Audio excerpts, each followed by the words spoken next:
Thank you for those kind remarks. Many thanks to Steve and Jan for the opportunity to be here this evening with such a distinguished group. Jerry Cohen is out for this, and Dick Rades and other friends who came out. Thank you for taking the time. That puts a lot of pressure on me. Many thanks as well to Dorsey and Whitney for providing this terrific venue, and of course special thanks, Nelson, to you. Nelson is a good friend, and if I had an opportunity, I'd tell you that he's a terrific American on so many levels. Thank you, Nelson, for all of your support over the years. And of course, everybody here realizes that the National Committee on U.S. China Relations is really the bedrock of our China community here in the U.S., and all that has been accomplished to enhance U.S. China relations and to secure U.S. interests with China has been built upon the foundation that this terrific organization built and has supported and nurtured over so many years. So it really is an honor to be here with you. And so just to review, I'm from CNA, the Center for Naval Analyses. We're an independent nonprofit research institute in Washington, D.C., and almost all of my sponsors are in the U.S. government. And so we have a lot of opportunities to speak to folks in the executive branch, and as we also mentioned, I speak to a lot of friends in the People's Liberation Army. And so what I'd like to do this evening is sort of give you a perspective on where this military relation is, and in some cases, unfortunately, where it is not. So to begin, since the visit to Beijing in January 2011 by former Secretary of Defense Gates, U.S. officials from the Department of Defense and their counterparts in the People's Liberation Army have been engaged in a series of meetings, negotiations really, that are aimed at finding a viable framework for a stable military relationship after a very bad few years. As you may recall, up until the Gates visit, the U.S.-China military relationship was yet again in a state of suspension over Washington's announcement of an arms sales package to Taiwan. And frankly, it's an open question for me as to whether or not the Chinese military would have been willing to receive Secretary Gates and begin the slow walk towards re-engagement with the Pentagon, where PRC President Hu Jintao, not scheduled to visit Washington for a formal state visit that same month in January 2011. And so today, without question, at least in my view, the U.S.-China military relationship remains fragile. And there is a certain irony to this situation because, as everybody in this particular room understands, the near sole basis for rapprochement between China and the United States some 4 decades ago were shared military and security concerns over the then perceived existential threat posed by the former Soviet Union. So the good news, though, is that even though Beijing and Washington are bedeviled by difficult military relations, that fact has not precluded the two nations from consulting or cooperating in security affairs. And today there really is a fair amount of consultation on critical traditional security issues such as North Korea and Iran. And both countries are in fact increasingly consulting and cooperating in some cases on non-traditional security challenges such as humanitarian assistance and disaster relief, international organized crime, and piracy, to name just a couple of areas. But there's a big however. However, 但是, for those who speak Chinese. In reviewing the historical record, one comes to realize that, for the most part, U.S.-China security cooperation has mainly been of a political nature, operationalized at a high level of strategic policy coordination. More to the point, U.S.-China security cooperation has mostly been the purview of U.S. and PRC civilian officials and diplomats, and security cooperation has rarely been the purview of American and Chinese generals and admirals. Over the course of 30-plus years of bilateral relations, real-world cooperation between the military establishments of the U.S. and China, the uniformed services, has been the exception rather than the rule, and the habits of cooperation, consequently, have never taken root. So as I go through this this evening, what I'd like to do is tell you about some of the challenges inherent in the military relationship, where that relationship has been, and where I believe it needs to go in the future. Now, at bottom, the positive, cooperative, and comprehensive relationship to which Presidents Obama and Hu Jintao have committed really does demand that the two militaries do a much better job at achieving a stable relationship that can find ways to mitigate the increasing differences that divide them and cooperate when necessary. So I'm going to throw out a couple of big, bold points for you to consider as I go through the historical record. Not too long, but the historical record nevertheless. And the first point I would make is that you have to understand is that military relations between the U.S. and China do in fact today remain the weakest link in the overall bilateral relationship, and they have been the weakest link for many years. Of all the elements of issues that comprise this complex relationship with China, none has proven as difficult to manage, slow to move forward, frustrating, or subject to being hijacked by domestic political forces as the military dimension of U.S. China relations. After a little more than 3 decades of formal defense relations, the record of actual cooperation between the two militaries remains woefully small. That record is near nil of actual operational cooperation. Only in the 1980s, when both militaries were hyper-focused on the existential threat posed by the Soviet Union, did the Chinese and American uniformed services engage in security cooperation.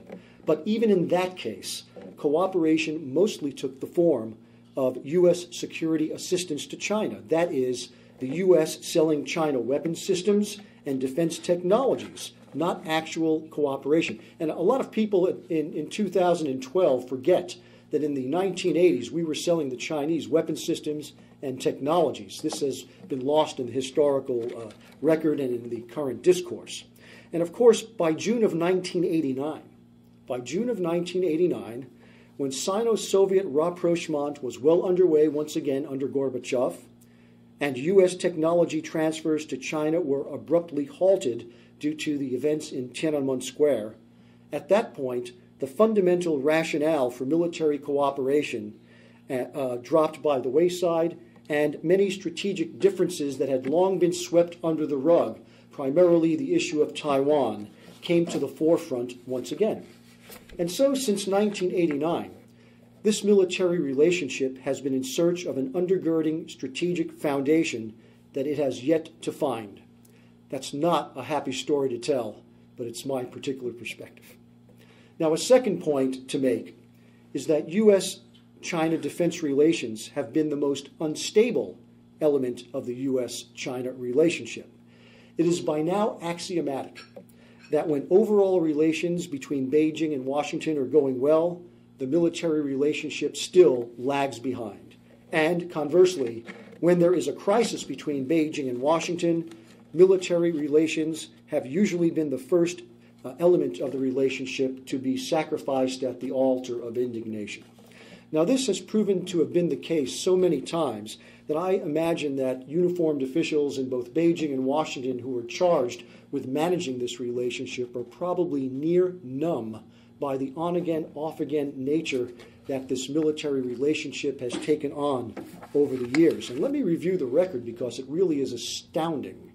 Since 1989, U.S.-China military relations have been suspended, curtailed, or have gone into life support mode on at least 6 occasions.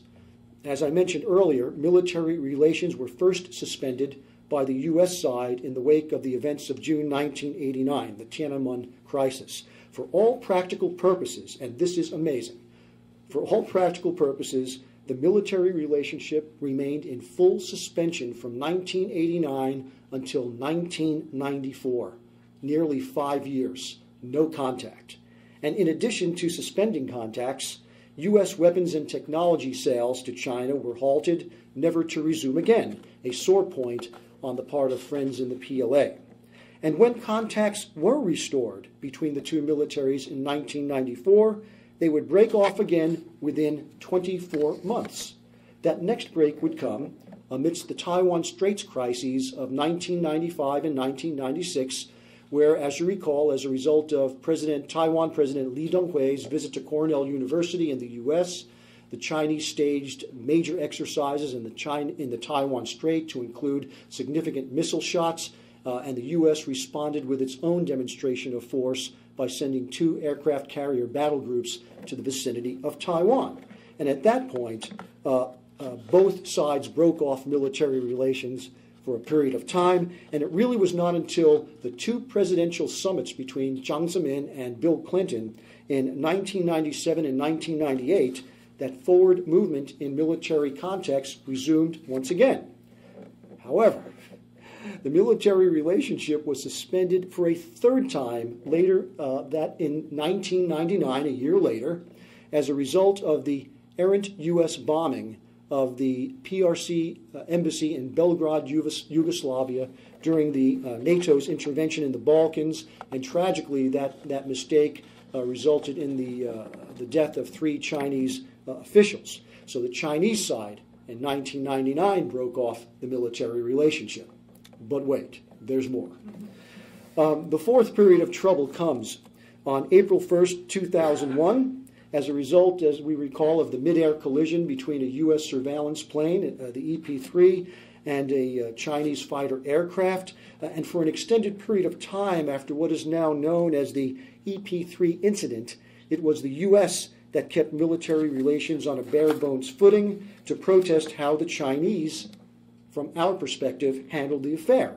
And bitterness in the Rumsfeld Pentagon burned hot and long due to the 11-day detention of the American crew by the Chinese and the difficult and lengthy process of repatriating the American aircraft, which took about 90 days after the incident. So the Rumsfeld Pentagon had no use for contacts of any sort with the PLA, which was tragic on many levels, in my opinion. Fifth, in October 2008, on the eve of leaving office, the Bush administration announces an arms sales package to Taiwan, and again, the Chinese promptly cut off military relations.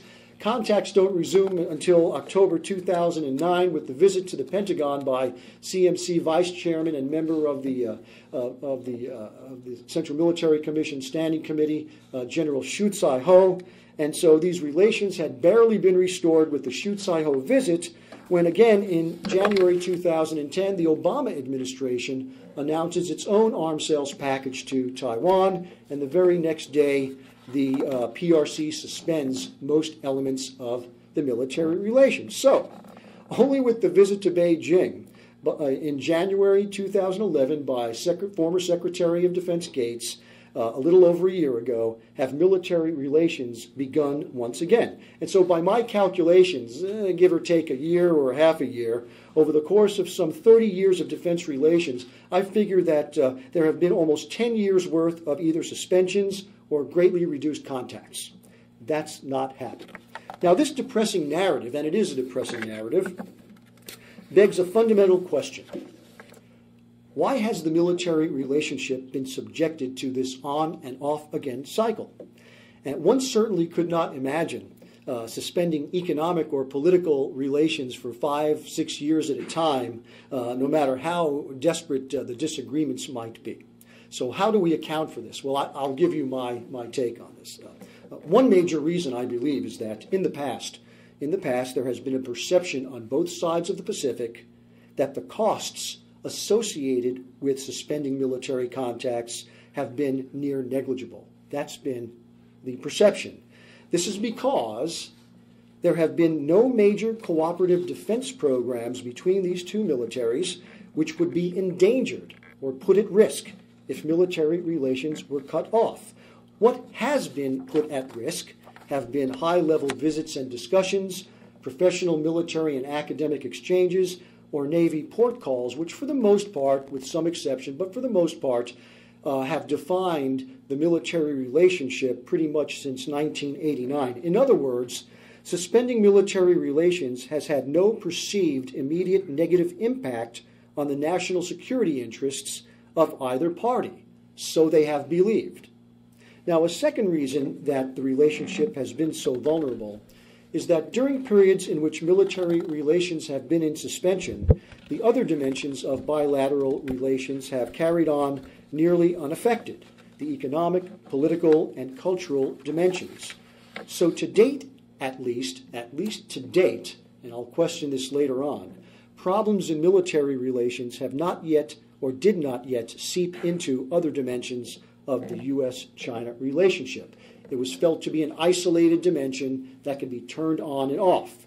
And so a third reason for this up again, off again, on again, off again, up, down cycle harkens back to something I said earlier at the beginning of my comments, that the essence of U.S. China security cooperation, and there is security cooperation, has not primarily been the purview of military officials in uniform.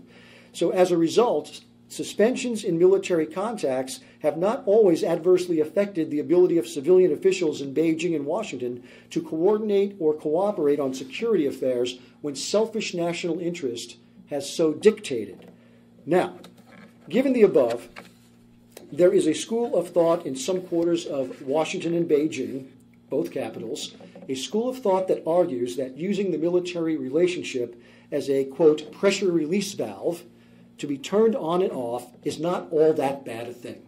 The argument goes that the cost is low, the impact on other dimensions of the relationship is presumed to be near nil, and each side can posture safely over security and defense differences.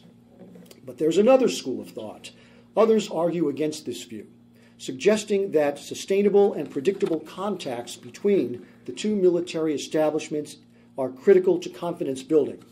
The argument on this side of the ledger is that suspicions between the two militaries cannot be mitigated and miscalculation cannot be avoided if there is no contact, no dialogue, or no discussion. Moreover, there are some, and I count myself among the some, there are some who now question whether it is still entirely true that tensions in the military relationship can be isolated and not have an adverse impact on other dimensions of the relationship. I think these are propositions that need to be discussed and argued about in a civil discourse. But regardless of where you come down in the schools of thought or arguments, I think the fact remains that Beijing and Washington have yet to find a way to inject stability and predictability into the military relationship. And the fragile nature of this military relationship has not been lost on the top leaders from both nations. The two joint statements issued by President Obama and Hu Jintao during their respective state visits in November 2009 and January 2011 have each and all spoken to the need for sustained and reliable military relations. Unique to these joint statements were robust paragraphs that were addressing singularly and focused on the need to move the military relationship forward. And this was underscored again most recently during the February 2012 visit to the U.S.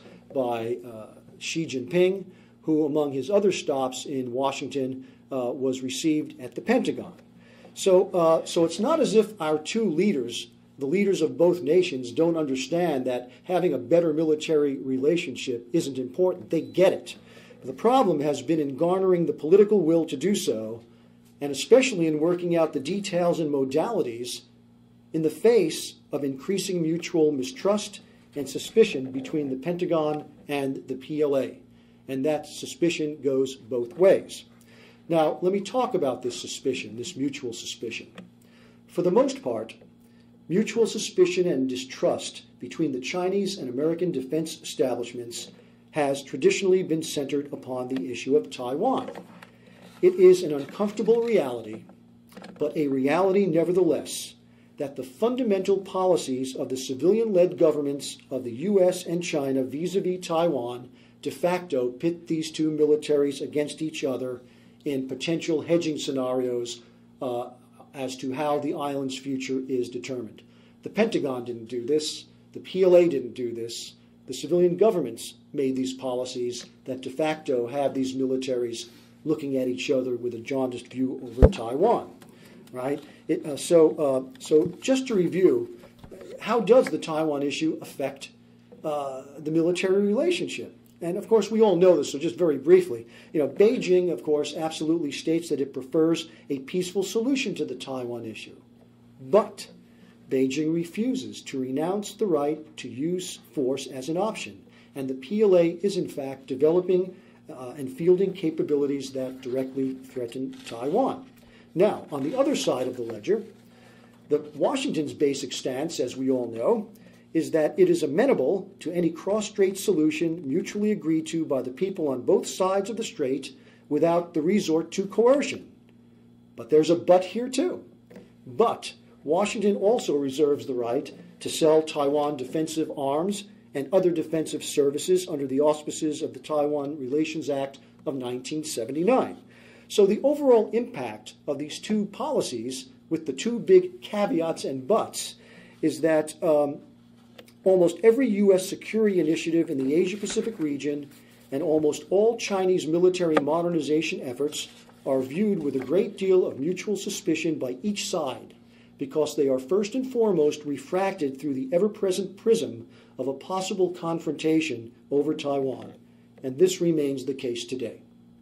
Military people aren't diplomats. They're operators. Don't confuse their role. Now, that said, and adding to this dilemma, over the past few years, the issues in contention between the PLA and the Pentagon have evolved and are no longer just centered on the issue of Taiwan. The points of contention now include issues associated with broader geostrategic intentions. Over the past few years, U.S. and Chinese government documents and speeches or comments by national leaders have begun to question the larger strategic intentions of each country toward the other in the realm of military and security affairs, especially geostrategically in Asia and the Western Pacific. Now, if you look at some of the language in some official U.S. documents, such as the Pentagon's Quadrennial Defense Review and the annual DoD report to Congress, these documents publicly underscore high levels of suspicion by the U.S. government toward the PLA's motives behind its modernization, and these suspicions have recently been given new voice in the just published Defense Strategic Guidelines and the Obama administration's plans to refocus on Asia. But what about the Chinese side of the ledger? What about the Chinese side of the Pacific? Official Chinese and PRC and party assessments in public documents, such as in Beijing's defense white papers and the public statements of PRC government spokespersons and others who we speak to in private, underscore that the Chinese side continues to view U.S. military activities, deployments, and alliances in the Asia-Pacific region as a direct challenge to China's security, and they ascribe only and singularly the most hostile intentions to Washington's policies and motives in the region. It is still an accepted assumption among the security and foreign policy establishments within the Chinese Communist Party that the ultimate aim of U.S. defense policy toward Beijing is to, quote, westernize China and split China. Xihua Zhonghua, Fenhua Zhonghua. That's the official line. So now we have mirror image assessments in which Chinese strategists see U.S. military activities in Central Asia, Southwest Asia, Southeast Asia, and the Pacific as part of some grand American scheme to contain China, to encircle China, out of which the PLA must bust out, especially in the maritime and aerospace domains. And on the U.S. side of the ledger, a common assessment one currently hears in the Pentagon is that Chinese military modernization efforts are specifically aimed at denying U.S. forces the ability to operate freely in the Western Pacific, and that the PLA has what the Pentagon calls an anti-access and area denial strategy, a strategy, it is believed, that is meant to deny the U.S. its long-standing vital national security interests of unfettered access to the Asia-Pacific region and a broader U.S. interest in freedom of navigation in the global commons. So it is against this background of deepening mutual suspicions that the current round of military relations is trying to get kick-started and moved down the road to positive recourse. And of course, I haven't even touched on the systemic differences between these two defense establishments, even when times are good. So next, where is the U.S. China military relationship today, and where does it need to go? Now, as I mentioned at the beginning of my comments, today officials at the Pentagon and the PLA are really engaged, and they're really trying in earnest to determine what kind of relationship is desirable from the perspective of their country's national interests, and what kind of military relationship is feasible given the host of difficult issues that divide these two defense establishments. Now, I could be wrong, and I'm prepared to be talked out of it, but it does seem to me that neither government has really figured out how to answer these two fundamental questions, or if they have answered these two questions for themselves, they have not been able to get agreement from the other side. Now, when I'm asked what I think is desirable in the U.S.-China military relationship, I continue to come back at this point in time to three fundamental objectives for this relationship. First and foremost, given the current difficulties, the military relationship needs to serve as a vehicle for mitigating the rising mutual distrust between the two defense establishments at the strategic level and reducing the potential for miscalculation and unwanted incidents at the operational level. These are two militaries who, for the first time in their histories, are operating closer and closer to each other in proximity in the airspaces and maritime domains of the Asia-Pacific region. So that's one objective for the military relationship, according to Lao Dave. The second objective is that this military relationship should seek to find ways to develop the habits of cooperation when our respective national interests are in alignment through activities that have clear mutual benefits. And I like to talk about the first week of March 2009 that really sums up the dilemma of this military relationship. In the first week of March 2009, at the very same time that Chinese maritime surveillance police and PLA Navy vessels were harassing the U.S. surveillance ship, the Impeccable, off the coast of China, at that very same moment, off the Horn of Africa in the Gulf of Aden, the U.S. commander of our anti-piracy flotilla and the PLA commander of their anti-piracy flotilla were exchanging operational information and having dinner with each other back and forth on their ships during their deployment. Right, so that sort of sums up the problems that we're dealing with here. But a third objective, I think, is that both sides should ensure that endemic problems and persistent problems in the military relationship do not spoil or affect other areas in which the two sides are, in fact, engaging in other forms of security cooperation. Now, on the question of feasibility, so that's the desirability, according to Dave. On the question of feasibility, I do think we need to accept with some cold realism that the universe of possibilities between these two military establishments will continue to be constrained by four significant factors. Right, four, right? The first is the issue of Taiwan. We've already talked about that. The second constraining issue is, or factor, is rising mutual suspicion about geostrategic intentions. You know, I really cannot, Steve, state strongly enough that reducing these suspicions about each other's geostrategic intentions ought to be considered one of the most important areas of effort in this military relationship, and that all other activities at this point in time are secondary and tertiary in importance. And all of us ought to be extremely concerned that over the past few years, the attitudes of defense and military elites on both sides of the Pacific toward each other have begun to harden. That worries me. I hope I'm wrong, but I think it's true, and it worries me. It will not be easy to reverse this because of the long list of mutual grievances, some real and some quite imagined, between these two militaries that need to be addressed, and more items seem to be getting added to the list as the days go on.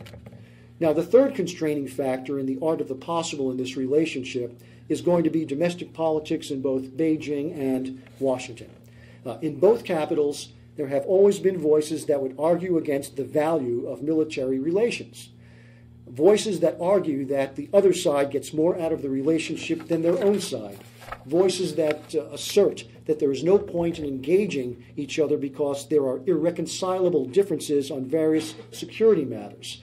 My own view is that these sorts of voices are usually the loudest during periods of domestic political activity and both China and the U.S. are currently in such a period of domestic political activity. Dick was telling me that today in the Wall Street Journal, my good friend Major General Luo Yan had some very interesting suggestions for how to solve the South China Sea, which do not necessarily, nor surprisingly, comport with U.S. approaches to this. But these sorts of voices are loud during these periods of political turmoil. So we must be, while on the one hand we must be coldly realistic about what is possible in the military relationship, on the other hand, I don't think we should allow ourselves to be misled by the naysayers about the importance of stabilizing this military relationship.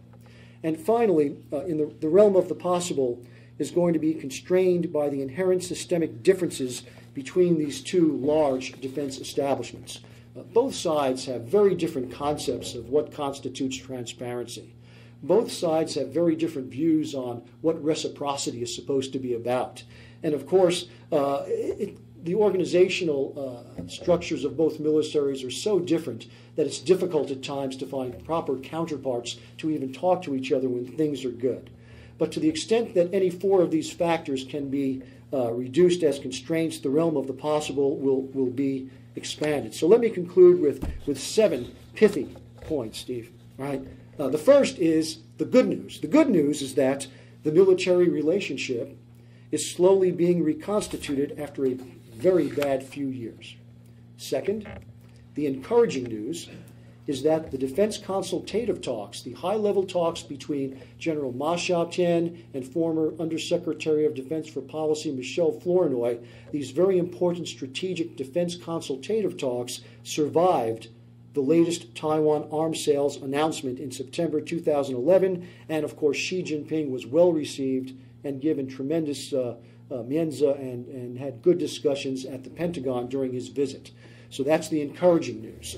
But third, the frustrating news is that the two sides do not seem to be able to agree on where this military relationship needs to be headed.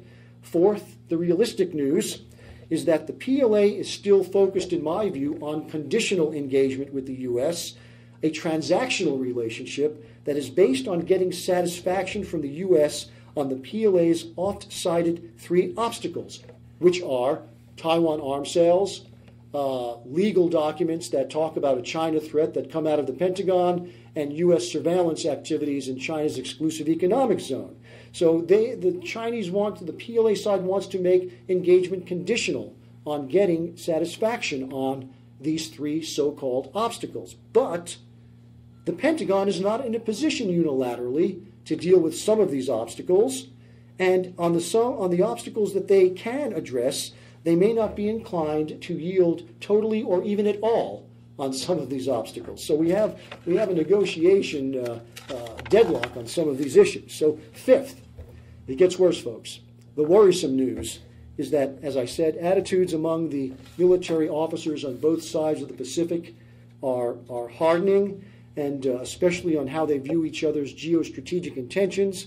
And sixth, and this one I think is really important, we should not make the mistake of conflating or confusing U.S. China security relations with U.S. China military relations.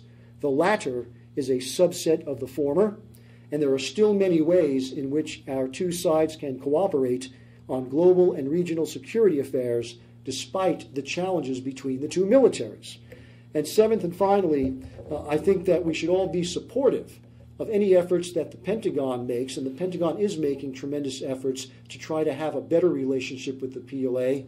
And for those of you who have friends in the PLA, I would ask you to encourage them as well to work hard to make a go of this. There is just a tremendous amount at stake in this military relationship. So that's my story, and I'm sticking to it. I can tell that I've offended at least some sensibilities in the audience, and if I haven't, I think we still have plenty of time. So what can I do to answer your questions? David, thank you so much for such a comprehensive, in such a short period of time, an incredibly comprehensive, though I have to say not uplifting, view of the military-to-military relationship. I guess I would focus on some recent history, and what I've heard a lot about recently in talking with folks in the PLA is the way we have handled, again, depending on who you listening to the rebalancing or the pivot to Asia, and how, from your perspective, trying to make the mill-to-mill relationship better, how, from your perspective, do you feel that was handled? Is it, number one, the right strategy? And second, if it is the right strategy, do you think it was implemented correctly? Yeah. Well, one of the things that, when you go back to the defense strategic guidelines that were issued in January, it wasn't just Asia that was focused on. There are two areas of the world that receive the geostrategic importance. It's the Middle East and Asia. So it's not just about Asia, it's also about the Middle East. But it's certainly about Asia. The administration has put a lot of emphasis on its refocusing. And you're quite correct in your introductory remarks that there's a lot of, even within the administration, a lot of disagreement as to what the best words are. Rebalance, refocus, pivot. There's no agreement internally, I think, on which one to use. But no matter what word you use, the fact of the matter is that the Pentagon looks out at the world, and it sees three realities it has to cope with. One is fiscal, that we're not going to have as much money as folks in the Pentagon had in the past, so money is going to go down. We're eventually going to get out of Southwest Asia, Iraq, and Afghanistan, and so they've got to figure out where are the two places in the world where U.S. defense has to place its emphasis. Now, I'm channeling the Pentagon now, so just bear with the story. This is how I understand this. The Middle East has to remain an area of focus given the increasing instability in that critical part of the world. And of course, the administration has revalidated what every administration has known, but different administrations have acted upon differently the geostrategic reality, or really the geoeconomic reality, that the Asia-Pacific region is where the epicenter of world economic interests are going to be. The U.S. has to redouble its efforts to participate. This particular administration came into office with some of the legacies they inherited from the Bush administration was the perception, I'm told, out in the Asia-Pacific that in the post-9/11 world, our allies and partners and others in the region felt somewhat neglected and abandoned, that Condoleezza Rice did not show up at all the ASEAN meetings, that President Bush didn't make enough trips out there. There was a lot of love that was lost. And so this seems to be part of a corrective. But one of the things that I think can be very confusing about the rebalance toward Asia is that because the Pentagon is this beast that is well-oiled machine, I mean, where the rest of the interagency can have their squabbles, inside the Pentagon, once you make a decision, you can really roll out the public relations machine. You can have a very loud voice. One of the things that I think is unfortunate is that because the Pentagon is very good in its own having its voice put out there, it overshadows the fact that the current approach to Asia coming out of Washington really rests on three pillars. And although the Pentagon's pillar is the loudest in terms of noise, it's probably not the most important. So the three pillars, as I understand it, are political, economic, and military. So politically, if you were to talk to administration people, they say, we don't ever want to be accused again of not being there. Woody Allen once said 80% of life is just showing up. And so politically, the U.S. is going to show up. So the U.S. has been politically trying to re-energize its participation in ASEAN, in the ASEAN Defense Minister Conference, the ADDM Plus that goes on. And of course, President Obama was the first American president to participate in the East Asia Summit. Administration people will say, hey, but look, it even goes before that. Secretary of State Clinton made her first overseas trip to Asia. So this idea that the U.S. is not going to isolate itself from the multilateral institutions that define life, economic and political life, in the Asia-Pacific region, they want to be out there. So you have the political component. The economic component may be more smoke and mirrors at this point than reality, but it rests upon the TPP, the Trans-Pacific Partnership, and trying to put together a community of like-minded nations who can reach very high standards of transparency and economic economic interaction that some people feel is missing out there. That's the economic dimension. Then you've got the Pentagon's dimension, which is directed not by the Pentagon, but by the national command authorities, which of course is the President and the Secretary of Defense, to go ahead and re-energize our treaty alliances with, who are our treaty allies? It's Japan, it's Korea, it's Australia, it's the Philippines, it's Thailand, and also enhance our relations with important partners who are not technically treaty allies, such as Singapore, who is a very helpful player out in the region. And of course, we had the announcement of the Marines, 250 Marines to Darwin. I feel sorry for the Marines. Sounds like a hellish place to be, but the Marines, they'll probably like it. Any former Marines out here? They'll love it out there. Here. So what I think personally is what I'm not very comfortable with is that because of how these institutions are organized in the interagency, the Pentagon naturally always has a big voice. But the fact that the Pentagon has a big voice doesn't mean that the military dimension of the rebalancing towards Asia is the most important or fundamental part.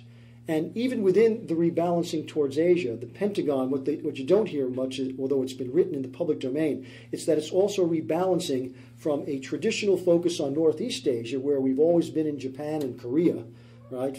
60 years in Korea, 1 year at a time, as we used to say when I served there. Rebalancing to more emphasis down in Southeast Asia, because that's where there's been a little bit of benign or at least neutral neglect over the years. So I think it's a matter of public relations and a matter of strategic communications, not necessarily a problem with what are the basic policies that are going out there. I don't know if that's helpful or not. Jerry. You've given us a remarkable talk. It really was terrific. I'd like to address one of your specific points. Given the pace of technological change in recent decades, how important does it continue to be for the U.S. to maintain surveillance offshore China through the air and the sea? Yeah, and that question has a couple of levels to it, and at one level, my own view is that these sorts of operations are as much an assertion of our definition of what is permissible under UNCLOS in another country's exclusive economic zone, right, as it is an operational act. So it is being there to assert what we believe are and you're the lawyer, not me, Jerry, what is permissible operations on the high seas or international seas. On the other level, just to answer your specific question, though, I think that those operations are part of the high technology that helps you to understand what the other sides are doing.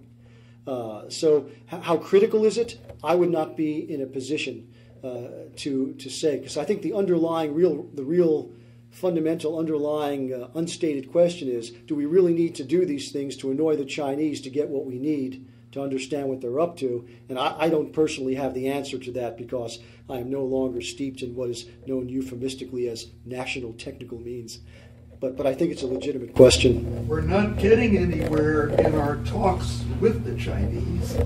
I think they're afraid to make detailed arrangements to avoid potential tragedy in the future, because it might be at least implicit recognition of the legality of our position. I think you're absolutely correct. So, in a way, international law proves to be the enemy of progress, as it so often is, because each side is afraid to give up its assertion of a claim. I think you're absolutely correct. And I don't know how to get out of that one. And by the way, just to be an equal opportunity warrior, the Chinese are actually operating their military, their naval vessels and aircraft in the exclusive economic zones of other countries in the region in the Asia Pacific. Well, that's the real question. Are they doing it in undisputed EEZs of other countries, or are they doing it in areas that they also claim? And there's uncertainty Who owns Yeah. what? Doesn't this relate to Well, the answer is yes, but also the Japanese would tell you that they've been coming into what is indisputably their EEZ in the aerospace and maritime domains. If you talk to friends from Japan, they will tell you that. Jerry, doesn't it relate to the purpose that the ship is, why the ship is there? That if the ship is conducting intelligence activities against the country whose EEZ it is, the Chinese believe that is inconsistent with UNCLOS. Whereas if it's just passing through, there is some, so the Chinese are, we're not conducting intelligence activities against Singapore or against Vietnam or others. It's very different when the United States tows sonar or lays cables, and they argue that that's different. The question, I guess, that I would have, David, is we also assert that the Chinese position impedes freedom of navigation. And then the next sentence is always, and there's X trillions of dollars of trade that goes in this area, in the disputed territory within the South China Sea. Explain to me how that works. They're talking about they have never, and nor would they ever, impede commercial navigation.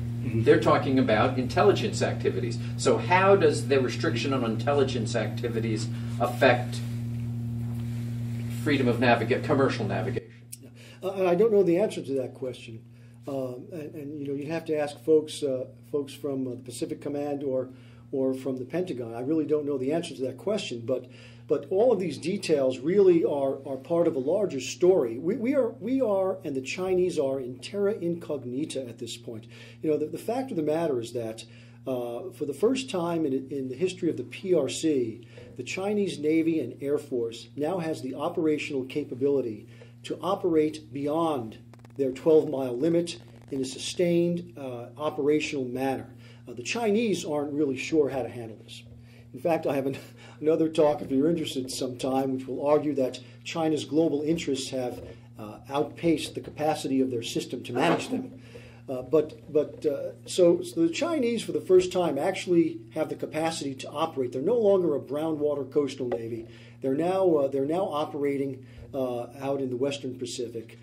They're not sure what that means. They're not sure how to handle it. We're not sure what that means. We're not sure how to handle it. And so we're circling each other with both missiles and legal documents, trying to figure out how do we reach some sort of accommodation. And so far we haven't. And this is why, this goes back to my point, that the most important dimension of this military relationship for the near term needs to be finding ways to make sure that the enduring and durable differences that we have over these issues don't escalate unintentionally to incidents that both sides are going to regret. So I just don't have the answer to the question, Steve. I wouldn't pretend to. But I don't know how people in the Pentagon would answer it either. Carl. I'm just curious. I don't know anything about Carl Minsner, Fordham Law School. I do domestic Chinese politics, so the military side of things completely foreign to me. But I'm kind of curious. Could you give us a little bit of a perspective of how the Sino-U.S. mill-mill relationships fit into the mill-mill relationships generally? Which is to say, I have this vague impression that the United States has a robust series of military-to-military relationships with a range of countries around the world. And so for the guys inside the Pentagon, they sort of look at it. Here's China, here's another country, it's potentially larger, but it's another. One, is that true with respect to the States? Second, with regard to China, does China have military-to-military relationships with anyone other than? This is a terrific question, so thanks for that, Carl. One of the systemic problems in this military relationship between Beijing and Washington is that the way both countries generally approach military relations with other countries, that there is no place for the Chinese in the U.S. system. It's uncomfortable, and there's no place for the Americans in the Chinese system. Let me explain that for a minute. Of course, we have tremendous military relations around the world. In the Pentagon's Weltanschauung, of military relations, you have three kinds of people. You have allies, you have friends, you have enemies. We don't know how to do others, and China is an other. It's not a friend necessarily. It's certainly not an enemy. The Pentagon has not declared China the enemy. So we have trouble trying to figure out institutionally what to do with the Chinese and the PLA. And on the other side of the Pacific, the Chinese have the same problem. They have robust military relationships all over the world. But what you come to find out, if you study this, and I've spent way too much of my adult life doing that, it's really not good. You know, next thing you know, you're on Lipitor and all sorts of things. But what you come to find out about the Chinese is that they tend to have their best military relations with countries that are exponentially weaker than they are. Right? They don't ever have good military relations with countries that are peers or technologically superior. That they don't do. So if you want to see, so, you know, the Chinese technically don't have military alliances, but if they had to have one, if they had to choose one to have, what's really your military alliance? It wouldn't be North Korea. It would be Pakistan. Right? So when you go to China, you'll see foreign military students from sub-Saharan Africa, from Central Asia, from their periphery, because for the Chinese, and this is really significant, for the Chinese, a military relationship is at bottom a political act. It's about strategic political issues. For the U.S. military, because we are operators and not politicos, and I apologize for keep using the reflexive we, I was in the Army for too long. For the U.S., a military relationship is basically an operational act. We need coalition partners to go and do X. The Chinese don't need coalition partners, don't want them. They need military relations to make sure that nobody deviates from the one China policy, to make sure that their equities in Central Asia. So we have people looking to do a political act and people looking to do an operational act. And within our two systems, we're like this. I don't know if that confuses the issue even more. Richard. I want you to take a trip down memory lane. Go back 30 years to when Deng Xiaoping decided to teach the Vietnamese a lesson. They had the PLA excursion into the northern part of Vietnam. He got taught a lesson in return because I think the Vietnamese pretty well handed them their heads on a plate. They waxed him. Yep. It's a technical term. How likely is it in the next year or two that we have a similar lesson unquote, being applied to either Vietnam or the Philippines and the South China Sea as a way of sort of, putting them in their place vis-a-vis China's territorial claims there? And if it happens, what's the blowback in terms of us? I mean, the Philippines, I think, is a mutual defense treaty, so that's, whether that would be called into action or not, I don't know. Yeah, I don't have a crystal ball for you, but I'll throw a couple of ideas out. First of all, a couple of us, I was invited, and a couple of my analysts, we were invited by the Ministry of National Defense of Vietnam to visit Hanoi about a year or so ago. And they invited us out there to talk about the Chinese, which was uncomfortable to begin with, right? But we went just to hear what these folks had to say. And I can tell you that, a lot of my friends in the PLA wag their finger at me over the Second Mao Tai and say, you U.S. people need to stop manipulating those Vietnamese to do stupid things. And, my experience is that I don't know who's manipulating who, because the Vietnamese were wagging their fingers at us saying, you Americans have to show more backbone and spine and do something about those Chinese. So now in 2010 and 2011, we had this 18-month period where China was exhibiting what other outside observers have called assertive behavior. And what the Chinese got in return for pressing the envelope on some of their claims with military muscle was the ARF meeting in Hanoi in July 2011, where Secretary Clinton pretty much read them the Riot Act. They get the Vietnamese allowing a U.S. carrier to come into their exclusive economic zone. They get the Singapores inviting the U.S. to station littoral combat ships in Singapore and dredging Changi to accommodate at Singapore's expense a carrier battle group. And then you get the Philippines, saying maybe we were too hasty about that Subic thing back in '92. So I think that the potential is always there to have incidents, and not just instigated by the Chinese, but potentially by the other claimants in some of those contested areas. And that's why the U.S. is trying to figure out what role it can play to act as a stabilizer. Now, whether or not you agree with the actions we have or haven't taken so far is are things that honest men and women can disagree about and argue about. But there was a lot of concern in the region about the Chinese, and a lot of Chinese concerned about actors in the region and what role the U.S. is going to play. So I think Southeast Asia, maritime claims, this is going to be a tense area for some time to come. And we can only hope that cool heads in all capitals, not just Beijing and Washington, but all capitals will prevail to work this out according to the diplomatic modalities that need to be put in place, and not by muscle flexing. Will you introduce yourself? Introduce yourself. Michael Munson, I was a graduate student at Georgetown. I was wondering, recently at the Jamestown Foundation talk, Willie Lam spoke and said that with the introduction of princelings, especially Xi Jinping, into the command structure, that there will be increased relationships between the civilian side and the military side within China. And I'm wondering if A, you agree with that, and B, whether you think that how that will affect mil-mil relations between the U.S. and China. Yeah, so the question, let me get this right, is that Willie, I came in later in the afternoon. I didn't hear Willie, who's a terrific analyst from formerly of SCMP days. So the question is that this idea that Xi Jinping will have a better relationship with the military, I don't think anybody really knows. One thing that always causes me to raise my eyebrows when the Chinese press starts putting out articles about how terrific a relationship Xi Jinping has with the military because he was the Mishu to Geng Biao back in 1978. That's my first sign that there may be some issues here that need to be dealt with. And of course, this whole idea of what's the relationship between the party and the army came to a head over the last couple of years. I think there's a lot of bad analysis out there about the PLA. There's this remarkable school of thought on one end of the spectrum that argues that the PLA is this rogue actor engaged in its own foreign policy, imposing its will upon a reluctant, weak-kneed civilian leadership, and it's off tra-la-la doing its own thing.